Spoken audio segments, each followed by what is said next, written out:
Hey skiers, I'm Jeff from skiessentials.com. Welcome to our 2023 ski test. Today we're chatting about the Dynastar M Pro 90. This is a super cool ski. I really like how Dynastar kind of approaches the M Pro line with their own style, their own build techniques, and really their own concepts of how they want their ski to feel. It does kind of set itself apart from, I would say, most of the heavy hitters in this category, with a different shaping concept and different construction style, and it's a really cool ski. We've often described these skis as real skiers' skis. You get to choose how you're going to ski it, where you're going to go, stuff like that. You're not just along for the ride on a ski that kind of has a mind of its own. So we can talk more about why that is and that overall concept. But before we get into that, it's built with a hybrid PU core. So what they're doing here is they're blending a traditional wood core with polyurethane material. And what that does, the PU material, it helps shed some weight. It also actually adds some vibration damping, so it gives these skis quite a smooth feel. It is enhanced by the metal that we're going to look at momentarily. Maybe the better example of how that hybrid core works is in the M Free line, which doesn't have metal, because those skis are quite smooth as well, really good vibration damping. But it is in this ski too.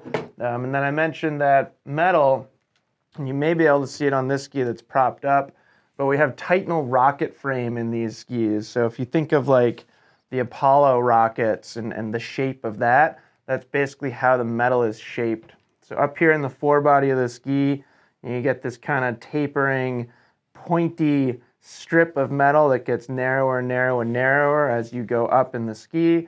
It is full width underfoot, and then it's actually a little wider in the tail than it is in the tip. So really does look like that long, tall rocket.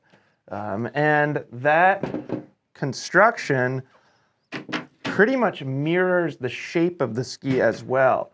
So I think the shape of these skis is very interesting. We get this long rocker profile up here and quite a bit of early taper in the tip as well, and then a flatter, wider, almost more squared off tail. So if you kind of think about that, normally, or from a lot of manufacturers, we would kind of see the opposite, at least for a construction. We would see more metal up here in the forebody of the ski and a little bit less in the tail. There's a few manufacturers that do that. Maybe you can pick up on who I'm referring to. It is pretty much the opposite in these skis. So what that does to performance is this tip shape is not designed to pull you into a turn like some skis will. Tip it on edge and it just hooks up and takes you straight into a carve. That's kind of the first place where you're getting that skier's ski feel, is you have to initiate the turns on these skis. You have to tell it where you want to go, what style turn you want to make, when you want to carve, when you want to skid, etc., etc., etc. And a lot of skiers really like that. Typically advanced expert skiers with really good technique, sometimes you don't want to feel like the ski is just kind of skiing itself, because that just takes some of the fun and takes some of the control out of it. So this tip might not be the strongest carving tip or forebody of a ski in the world, but that's okay, because it allows for more versatility and allows you to kind of dictate how you're skiing. Contrastly, in the tail here, the tail is quite strong. Pretty stiff and pretty strong back here. So once you're in a carving turn, you get a ton of power through kind of the midfoot section of the ski and through the tail here. Really lets you stand on the ski through a turn. You know, I'd say if you just looked at its shape with all that tip rocker, you wouldn't expect it to be as powerful as it is. It is a pretty darn powerful ski.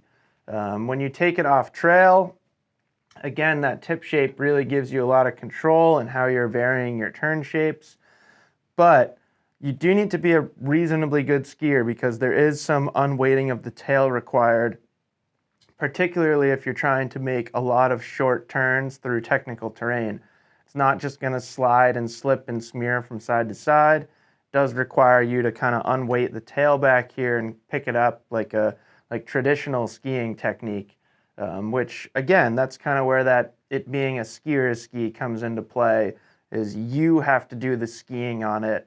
But again, a lot of people like that. A lot of people don't want just a super floppy ski that's going to be really wiggly. Again, also people don't want a ski that's just going to yank them into a carving turn all the time. So really cool ski.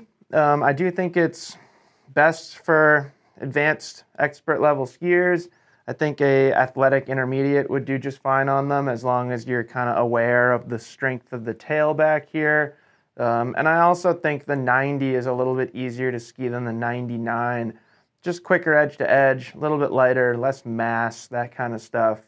I wouldn't go as far as saying it's a particularly forgiving ski, but if you've heard people say that the 99 can be pretty demanding, it's not as true with this 90. It's a little bit easier to ski. So that's it. That's the M Pro 90 from Dynastar. Let us know if you have any questions about it, and we'll see you out there on the hill.